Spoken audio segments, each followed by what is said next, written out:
What is up, YouTube, and welcome to this DC Rebirth Superman slash Supergirl slash Batgirl video.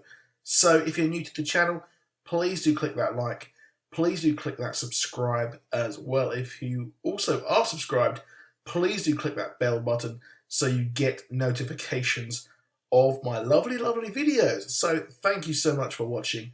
So I cover quite a lot of stuff, and one of my favourite things at the moment is kind of being on a sort of DC Rebirth truther watch. So a lot of stuff is actually coming out. It has been a year, roughly, since we have had the delights of the DC Rebirth among us, and to me, I think it has been a very good publishing initiative. I think it's been a great way of shaking up something which was, to be honest, already actually pretty good. But of course, comics do have a huge continuity problem, which in itself is something which can stop people joining on, and that is what New 52 is for.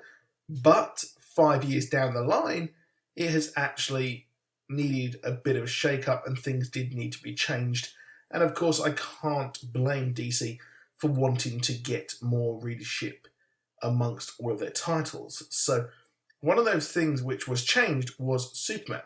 Now, if you remember, Action Comics and Superman the titles were changed, the numbers were changed, but we got Superman and Action Comics. Well, Action Comics went back to its original numbering, which to me does actually make a lot of sense, and it has been one of the most solid titles so far, I think, in DC Rebirth, amongst the others, which the best one for me will go to The Flash. But we have had a very interesting storyline. We've had Mr. Oz, who, if you don't know, is someone who has been collecting random people across the DC universe, including the Red Robin himself, which is insane when you actually think about it. So one of those people who was actually taken was Mr. Mixel Pelix. I cannot pronounce his name. I'm very sorry there. But he was actually taken by Mr. Oz because he posed too much of a threat to his plan. Not Mr. Oz's plan, his plan, which is what I'm saying is going to be Dr. Manhattan. And that is what we saw at the end of, well, the last time we saw Mr. Oz, and we saw Mars. But here, the Superman Reborn storyline has ended. A lot of people were thinking that we would actually get Superman Red and Superman Blue again, just like those older style of stories which happened, which had a lightning and all that kind of madness. But no, we actually got a merging of our two Supermen. We got a merging of the post-crisis Superman who came back and was hiding in the New 52 after Convergence. And we also got him merging with the New 52 Superman, who was killed in action by Doomsday, as we saw a repeat of the death of Superman. But they have actually merged their energies together, and we get a brand new origin story. Now, I say brand new. Brand new can actually be used in the extremely loosest of terms, because we actually had an updated kind of origin story for a lot of these characters in the DC universe. Now, Superman, the core stuff is there, of course, Krypton being destroyed, coming to Earth, Lois Lane, all that kind of stuff is there. But we now have a brand new Superman who has all the knowledge and the history of the original timeline, kind of, but he also has the knowledge of New 52. So they have mused and kind of merged together to create a brand new Supes for us, which I think really does work, and I'm expecting this to happen across the line. I think what they're going to do, as DC Rebirth kind of shows its hand, this is what we're going to see a lot more. So we see Martin Parr Kent, or we don't actually see them. We see them taking Clark, finding him, but we don't actually see them die, so they could actually still be alive in this DC Rebirth. We see him have his mates from school. We see Lex is actually, he knew Lex early on in his life in this new origin.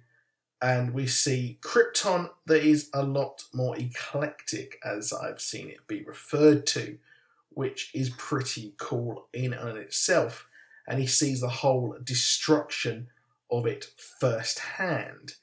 So there's a lot of things here that are mysteries, to be honest. It only goes up until his timeline when he joins the Daily Planet in his early days. So there's a lot of things which haven't been clarified. But to me, we've got this new origin, which is going to be our proper solid Superman moving on. And we've seen this merge, which I didn't think would be a good idea. But now, looking at how they've executed it, it does actually look like a really good idea. And I think moving forward, they should do it with a lot of people, to be honest, so we can get a lot of the classic stories. I'm surprised they haven't done it with The Flash, to be honest, with Wally West as well, all this kind of craziness is going on. They are the ones who seemingly know more about this Watchmen incursion kind of change of time. And of course, we've got Reverse Flash coming back, so I think there's something brewing there, to be honest. And I'll probably do a Reverse Flash Flashpoint Part 2, which I think they're going to be doing as we head into Batman and the Flash issues number 22, respectively. So the new origin for Superman is pretty good.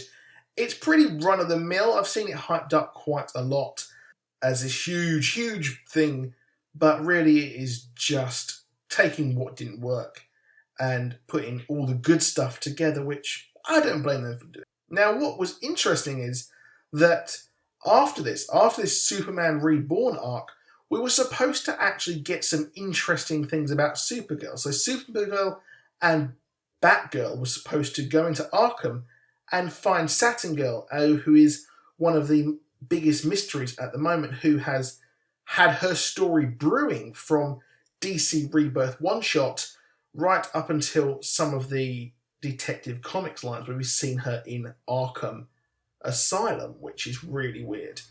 And the Emerald Empress also mentioned her again in the Justice League versus Suicide Squad with all that kind of thing. She wants to know about Saturn Girl. So Saturn Girl is a big key to this, or is she? No, she doesn't actually seem to be, because in the annual that was supposed to kind of trigger this, well, we see Batgirl and Supergirl go in, but we see another character from what looks like DC's past, and I'm kind of wondering what the hell is going on, because this has been brewing since the one-shot last year, and a lot of hype has been building up around this, seeing Saturn Girl and Empress, and also have Supergirl and Batgirl as well involved. And this could be another part, another mystery to be solved of DC Rebirth, but a lot of it has gone. So we see in the latest issue of Supergirl, this aftermath of Superman Reborn, Emerald Empress turns up and mentions Saturn Girl, mentions Supergirl, and then just disappears. So I don't know what's happened there, but we've seen that this seems to be a huge change to the storyline. So let me know what you think in the comments. Please do click that like. Please do click that subscribe. And I'll see you soon, and goodbye.